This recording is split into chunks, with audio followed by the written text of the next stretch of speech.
ከኋላው እኮ ብዙ በሱ በኩል የሚታዩ ብዙ ሰዎች አሉ።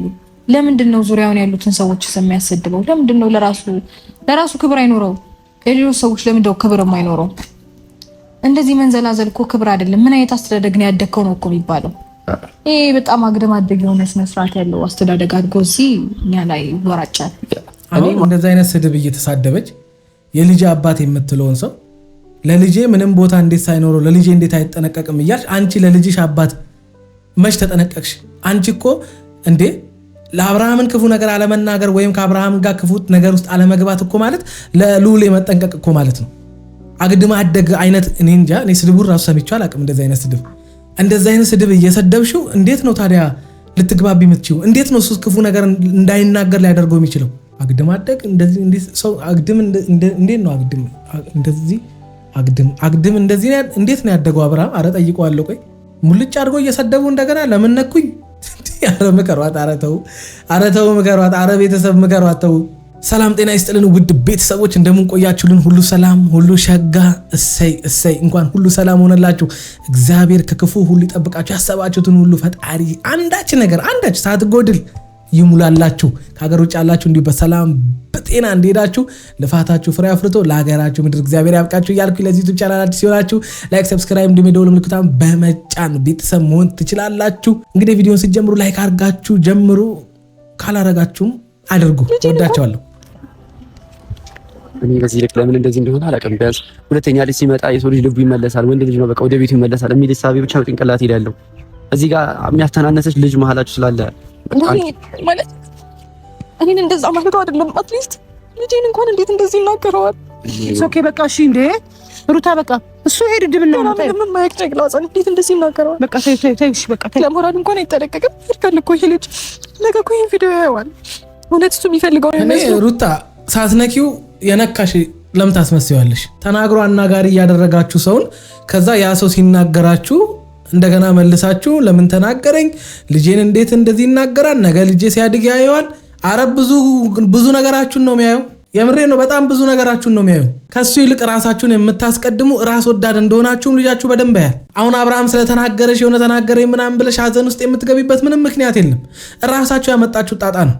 ተፋተናል አላችሁ፣ ተታረቁ ብለን ስንል አልፈልግም አሻፈረኛል። የፍቺ ወረቀት ላይ እስከ መፈረም ደረሳችሁ እንዴ? በእርግዝና ሾክ እሱ ጥሎሽ ሄደ። አልፈልግም ማለት ተለመነ። አሁን እንደገና መተሽ እንደተፋታ ሰው በሰላም አርፈሽ ትዳርሽን እንድትኖሪ ብዙ መክረንሽ፣ እንደገና ደግሞ ከተፋታሽ በኋላ አንድ ሰው በቃ ከተፋታ በኋላ መኖር ያለበትን ህይወት አልኖርም ብለሽ ከሱ ራስ አልወርድም ወይም ደግሞ እኔ እንጃ ከሱ አልላቀቅም እሱም ካንቺ አልላቀቅም አይነት ነገር እያሳያችሁ በየቀኑ ጥልና የሆነ መሰዳደብ መናናቅ ውስጥ የምትገቡት ራሳችሁ። ከዛ እንደገና እኛ ጋር መጣችሁ እንደዚህ ያለ ልጄ እንደዚህ ለቅሶ ምናምን ምን አስፈለገ? መጀመሪያውንስ ለምን የሁሉ ውሸት የሁሉ ተረት ውስጥ መግባት ለምን አስፈልጋችሁ? እኔ እንጃ የእናንተ መፋታት እንዴት እንደሆነ ራሱ ግራ ገባኝ። ሰው እኮ በቃ ከትዳር ውስጥ የነበረ ሰው እኮ ሲፋታ በቃ ከአንቺ ጋር ያለኝን ነገር ጨርሻለሁ፣ ከዚህ በኋላ የሚያገናኘኝ ነገር የለም ነው በቃ። ከቻልን እንደ እህትና ወንድም፣ ካልቻልን ደግሞ በቃ እንደ ጓደኛ ሆነን ልጃችንን እናሳድጋለን ብላችሁ ነው እኮ የተፋታችሁት አይደለ?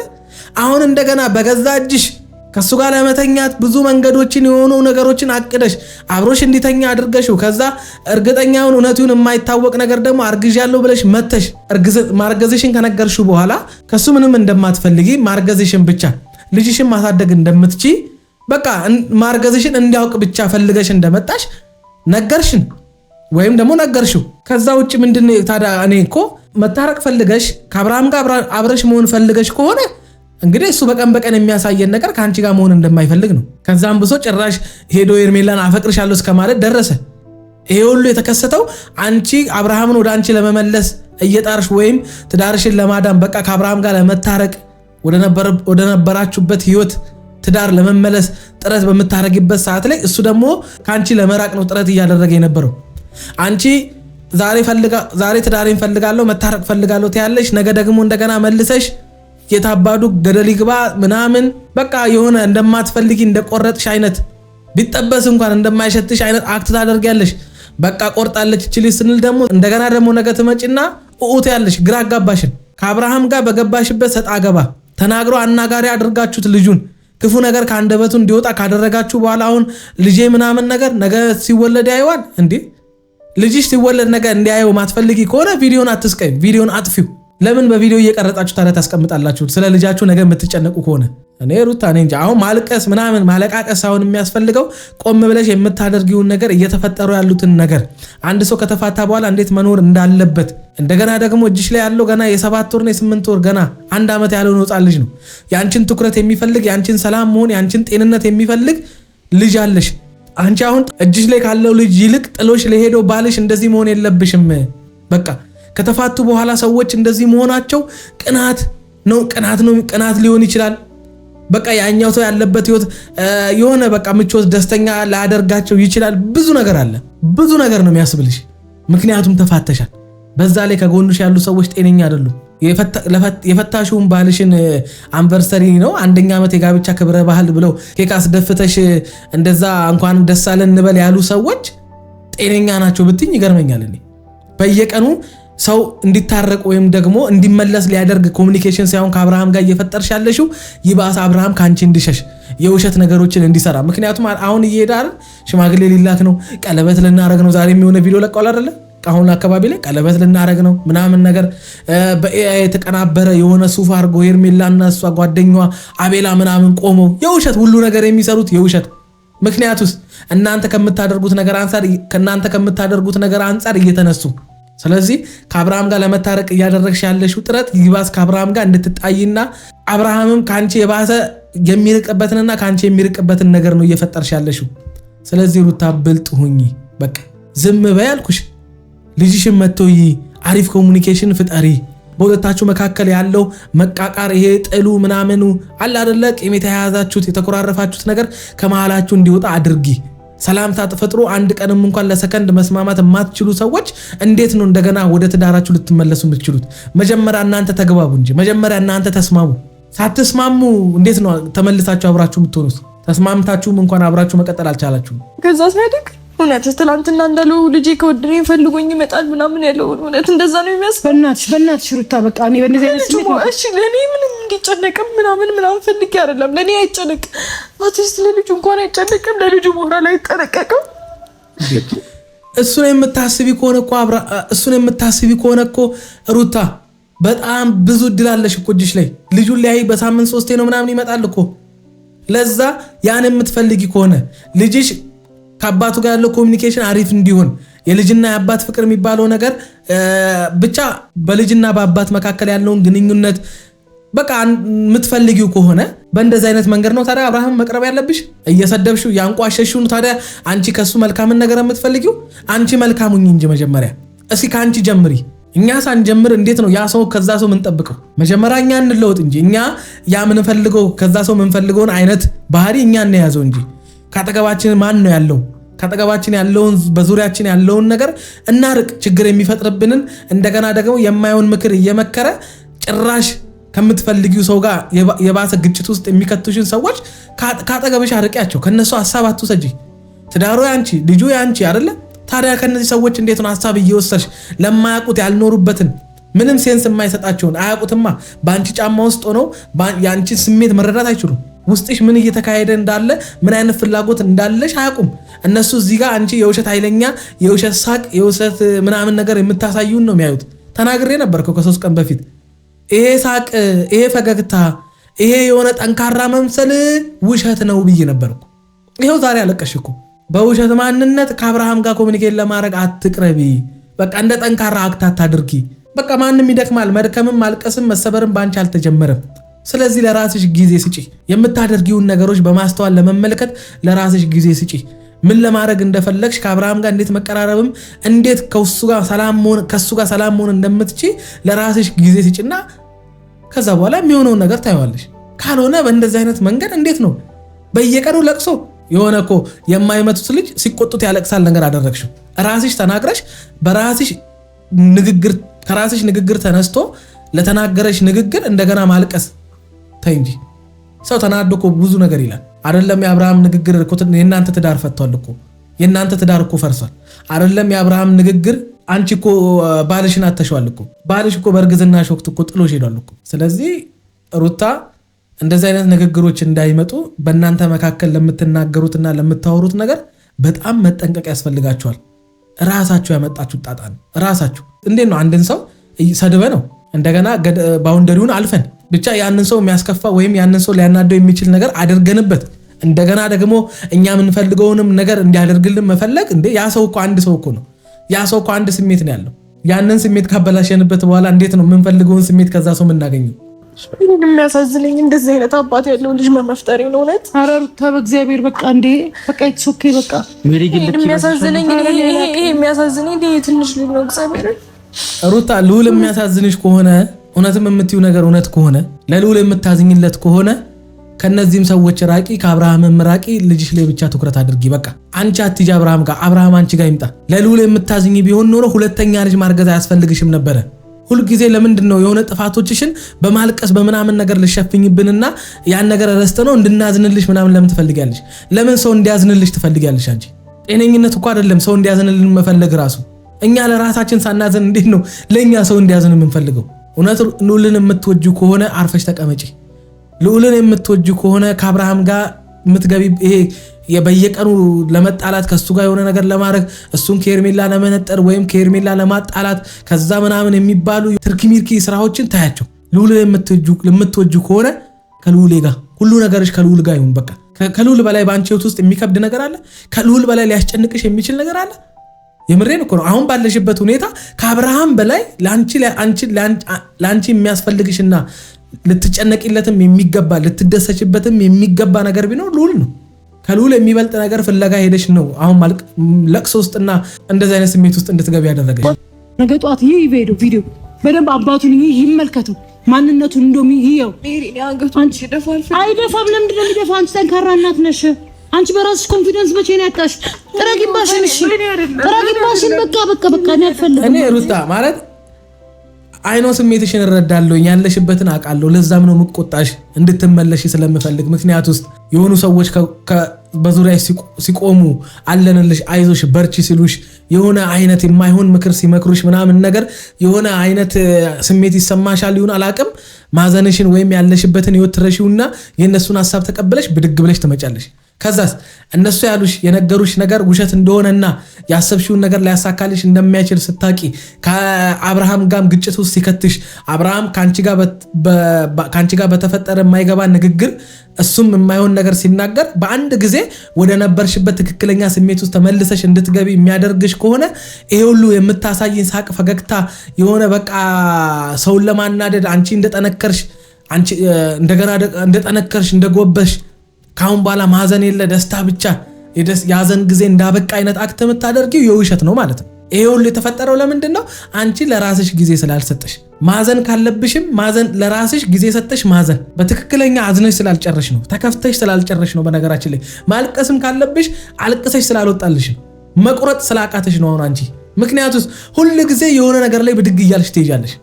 መረጋጋት የሚባል ነገር የለሽም። ያ ነው አሁን አንቺን የማይሆን ስሜት ውስጥ እየከተተሽ ያለው። ፋሚሊዎች አሉ፣ የተከበሩ ወዳጆች አሉሽ፣ እኛ አለ፣ የተከበረ ቤተሰብ አለሽ። አለቀ። እሱ ማለት ልክስክስ ነው። ልክስክስ ወንድ ነው። የማይረባነቱን ነው መጥቶ እዚህ ጋር ያሳየው እንጂ ወንድ ልጅ በየቦታው መውለድ እንደቁም ነገር አይቶ የሚያወራበት መንገድ ምንም ነገር የለም። እኔ እኮ የማይረባ ልክስክስ ወንድ ከሆነ ለምንድን ነው ታዲያ እሷን ከሱ ጋር አንድ ላይ ለማድረግ የምትጥሩት? ሐሳባችሁ እኮ ግራ ገባንኛ። ከሌባ ከልክስክስ ከማይረባ ሰው ጋር ነው እንደገና ትዳር ውስጥ እንድትገባ የፈለጋችሁት? እኔ የእናንተ ሐሳብ ራሱ እኮ እኛን ግራ እያጋባን ነው ጎበዝ። ወደዛውን በግድ ትመለሳታለህ ትሉታላችሁ እንዴ? እማትረባነ ልክስክስ ነህ ትሉታላችሁ። ሰው ነው ሲሰደብ ይናደዳል። መልሶ በንዴት ውስጥ ሆኖ የማይሆን ነገር ሲናገራችሁ እንደገና እንዲተናገረን ብላችሁ ትላላችሁ። ከመሬት ተነስቶ እንደተናገራችሁ የደረሳችሁበት እናንተ። በቃኝ ራሴን ህይወት ከሌላ ሴት ጋር ከራሴ ከኤርሜላ ጋር ጀምሬያለሁ አለ።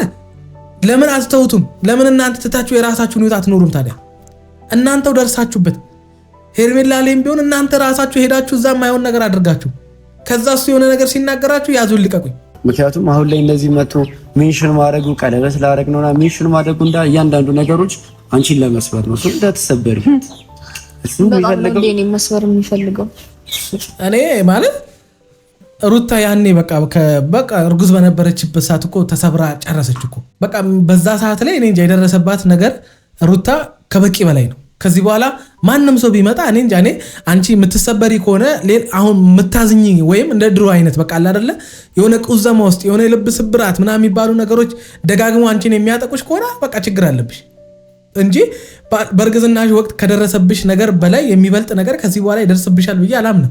በእርግዝናሽ ወቅት ለደረሰብሽ ነገር በቃ በአጠቃላይ በትዳርሽ ውስጥ ለደረሰብሽ ነገር ጊዜ ሰተሽ ራስሽን ባለማስታመምሽ፣ ጊዜ ሰተሽ ራስሽን ባለመጠገንሽ፣ ጊዜ ሰተሽ አይምሮሽን የበከለ ነገር ልብሽን የሰበረብሽን ነገር ባለማከምሽ ነው የሁሉ ነገር እየደረሰብሽ ያለው። አንድ ሰው እጁን ሲሰበር ብድግ ብሎ እንደገና በተሰበረ እጁ እኮ የሆነ ስራ የሆነ ነገር ለማድረግ አይደለም አይደለ? በቃ እስኪያገግም ይጠብቃል አይደለ? የተሰበረው አጥንቱ እስኪጠገንለት ይጠብቃል አይደል? አንቺ እኮ ያን አልጠበቅሽም። በተጎዳ ስሜትሽ በተሰበረ ልብሽ ላይ ድጋሚ እንደገና ልብሽን ሊሰብርና ስሜትሽን ሊጎዳ ወደሚችል ነገር እየሮጥሽ የምትገቢው አንቺ ነሽ። ለምን ያን ታደርጊያለሽ? አንቺ ለምንድን ነው አንቺ የውሸት ጠንካራ የውሸት የሆነ ነገር ብቻ በአጠቃላይ አንቺን የማይወክል ወይም ደግሞ ያልሆንሽውን አይነት ነገር መተሽ የምታሳይ? ሩታ እየተሳሳትሽ ነው። ተመለሽ። የምሬን ነው የምልሽ። አሁን እስኪ ዝም በይ። እስኪ ለራስሽ ጊዜ ስጪ። እስኪ ተረጋጊ። እስኪ ከልጅሽ ጋር ጊዜ አሳልፊ። ከልጅሽ ጋር ደስተኛ ሁኚ። ጭራሽ ለሱ አሁን ሳስበው እሷ ምንም አላጠፋችም። ኖ ሜሪ ልጁን እኮ እያወረችው ነው። የልጅን ፎቶ ቤት ተሰቅላለሁ። ስለዚህ እቺ እንደተቀበለችው ነው ሰውየው የሚያምነው። ገባሽ? ልጁ እያመነ ያለው ምን ያህል ብትወደኝ ነው እንዲህ የምታደርግልኝ ብሎ ነው የሚያስበው። እሷም በጣም ብልጥ ነች። በጣም ነገሮች እየሄደች ነው ያለችው። እሷማ በስማርት ወይ ነው የምትሄደው። ልጅ ቤቷ ውስጥ የምትሰቅልበት ምንም ምክንያት የላት። ልጁ የሩታ ነው። ፎቶ እንኳን መሰቀል ካለበት ቤቱ ነው። ለምን እዛ ቤት ተሰቅሏለች? ገባሽ? ያ ስሜት እንዲሰማው ነው። ገባሽ? ተሞክረውና እሰቅላታለሁ። ማን ዝም ይላታል? እሰቅላታለሁ። እንደዚህ ነው ማንጠለጥላት። ያ ስሜት እንዲሰማው ነው። ባው ነው የምትለው። እሷ ብልጥ ናት። ይመቻት። እሷ ሄርሜላ ይመቻት። እሷ ብልጥ ናት። እናቴ እንዴት እንደምትይዘው ታውቃለች። እንዴት እሱ የሚፈልገውን ነገር አድርጋ ትኩረቱ ሁሉ እሷ ላይ እንዲሆን እንዴት ማድረግ እንዳለባት ታውቃለች። እሷ ብልጥ ናት። እሷ በስሜት በንዴት በሰው ምክር በሆነ አይነት ነገር አትሄድም። ነገሮችን አታደርግም። ሩታ የጎደለሽ ያ ነው። ምን እንደሚያናደሽም ታውቃለች። እሱ ምን እንደሚፈልግ ሁሉ ታውቃለች። የሁለታችሁንም ስሜት በደንብ አድርጋ ታውቃለች። እሷ በጣም ብልጥ ናት። የእሷን ያክል እንኳን እናንተ ለሶስት ብልጥ መሆን አልቻላችሁም። አሁን የምታወሩት ነገር እኮ እናንተ ደካማ እንደሆናችሁ እኮ ነው። እናንተ የእሷን ያክል የተሻለ ሀሳብ እንኳን እንደሌላችሁ እኮ ነው። በአብርሃምና በሩታ መካከል አሪፍ ሰላም ለመፍጠር እንኳን የሚችል ጭንቅላት ወይም በአብርሃምና በሩታ መካከል ሰላም ሊፈጥር የሚችል ሀሳብ እንኳን ማፍለቅ የሚችል ጭንቅላት የላችሁም እናንተ። ሁሌ ግጭት ሊፈጥር የሚችል ነገር ጌታን እኔ እስከዛሬ ከማረሳቸው ነገሮች አንዱ የተፋቱ ሰዎችን ተፋተናል ብለው ኦልሬዲ ተለያይተው እየኖሩ ያሉት ሰዎችን ኬክ አስደፍቶ አበባ ይዞ 1ኛ ዓመት የጋብቻ በዓል አንቨርሰሪ ብላችሁ ሐሳብ ይዛችሁ የመጣችሁ ቀን ነው። እናንተ በምንም ተአምር በሩታና በአብርሃም መካከል ሰላም መፍጠር የምትችሉ ሰላም ሊፈጥር የሚችል ሐሳብ ማፍለቅ የምትችሉ ሰዎች እንዳልሆናችሁ ያወቅኩት ያ ከበቂ በላይ ነው።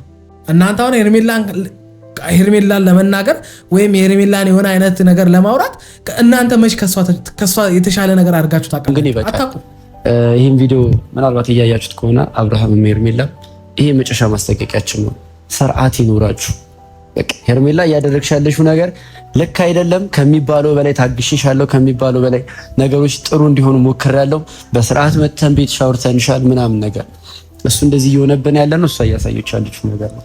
ስለዚህ ጭራሽ እንዴ እሱ ሳይፈልግ መቼም የፈለገ ነገር ቢመጣ በሄርሜላና በአብርሃም መካከል ምንም ነገር ሊፈጠር አይችልም።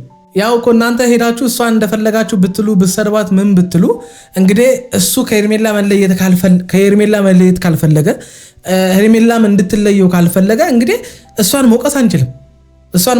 በነገራችን ላይ እሷ ማለት መውቀስ አንችልም ስላችሁ ትክክል ሰርታለች ማለት አይደለም። ግን እንግዲህ አብርሃም ከፈለገ የእሷን የማይገባ ተግባር እሱ እንደ ትክክል አድርጎ ቆጥሮ ከተቀበለ ምንም ማድረግ አንችልም። እንግዲህ ሄርሜላን ብቻ የምንወቅስበት ምንም ምክንያት የለም። ዋናው አብርሃም ስለሆነ ማለት ነው። ያለ አብርሃም ፍላጎት በአብርሃምና በሄርሜላ መካከል ምንም ሊፈጠር አይችልም። አያውን ትቶ ዳጉላውን የሚባል ነገር አታድርጉ። በዛቻ የምታመጡት ነገር ምንም ነገር የለም። ወሬ ብቻ ናችሁ እናንተ፣ ወሬ ብቻ። ምንም ልትፈጥሩ አትችሉም። በነገራችን ላይ አንድ ሰው ካልፈለገ ልታስገድዱት አትችሉም። ያለ ፍላጎት የሚሆን ምንም ነገር የለም። አይደለም አሁን ተጣልተውና ተፋተው ያንንም እንኳን በፍላጎታቸው ነው ወደዛ ትዳር ውስጥ የገቡት አይደል እንዴ? በፍላጎታቸው ነው አይደል ተፋቅረው ህይወት የጀመሩት። በቃ በፍላጎት ነው አንድ ሰው ሊቀጥል የሚችለው። ያልፈለገን ሰው ልናስገድደው አንችልም። እሰየው ነው እንጂ የማይፈልገኝን ሰውማ እናቴ ነቅዬ እዛ እንዲህ አዙሬ ነው እንጂ ምጥለው ምን ያደርግልኛል? እድሜ ልኬን የማይፈልገኝን ሰው ገና ለገና ከሱ ልጅ ወልዳለታለችና የማይፈልጋትን ሰው እየተከተለች እድሜዋን ትጨርስ እንዴ? ምን እዳለባት? እናንተም በየጊዜው ምሰሩት ድራማ ምሰሩት ተንኮል እንጂ ሪል በሆነ መንገድ ሁለቱን ሊያግባባና በአብርሃምና በሩታ መካከል የሆነ ብቻ አለ አይደለ ግንኙነታቸውን ሊመልስላቸው የሚችል አይነት ኮሚኒኬሽን ፈጥራችሁ አታቁም። ሁሉ ነገራችሁ ውሸት በውሸት ብቻ። እስኪ አንድ እውነት የሆነ ነገር አድርጉና እስኪ አይሳካላችሁ። ሩታ ነገሮችን ከዚህ በኋላ እንዳትጫኝ ገባሽ? በቃ ሩታ እንድትጫኝ አልፈልግም። እኔ እስካሁንም እዚህ ጋር እንኳን መጥቶ ያው ሁሉ ነገር ሲናገር አንቺ ያለሽ እዚህ ጋር በቃ ዳኒ ነገሮችን ተረጋግተን እንለፍ ስላልሽ ነው። እዚህ በኋላ ግን በቃ እንዳትጫኝ ሩታ። በቃ ግን ምን ልታደርግ? ቆይ እኔ እኮ ግራ እየገባኝ ያለው እሱ ነው። ምን ልታደርግ? የተፋቱ ሰዎችን ምን ልታደርጋቸው? ቆይ እንዴ ምንም አይደለም። ወንድም አለ አጎት አይደለ ምንም አባት ምንም የሚባል ዝምድና የለ። ምን ቤት ነህ አንተ? ገና ለገና አብርሃምን ትጠላዋለህና አብርሃምን አትወደውምና በማይመለከት ነገር ገብተህ ምን ልታደርገው? እስኪ ግራ ነው የሚገባኝ። መቼም በግድ ይዘህ ሁለቱን አታጋባቸው አይደለ?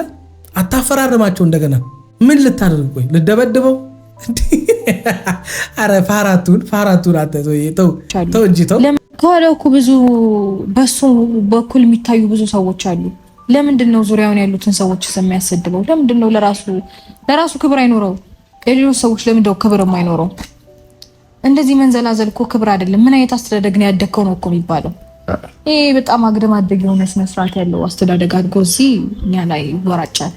አሁን እንደዚህ አይነት ስድብ እየተሳደበች የልጅ አባት የምትለውን ሰው ለልጄ ምንም ቦታ እንዴት ሳይኖረው ለልጄ እንዴት አይጠነቀቅም እያልሽ አንቺ ለልጅሽ አባት መች ተጠነቀቅሽ? አንቺ እኮ እንዴ ለአብርሃምን ክፉ ነገር አለመናገር ወይም ከአብርሃም ጋር ክፉ ነገር ውስጥ አለመግባት እኮ ማለት ለልዑል መጠንቀቅ እኮ ማለት ነው።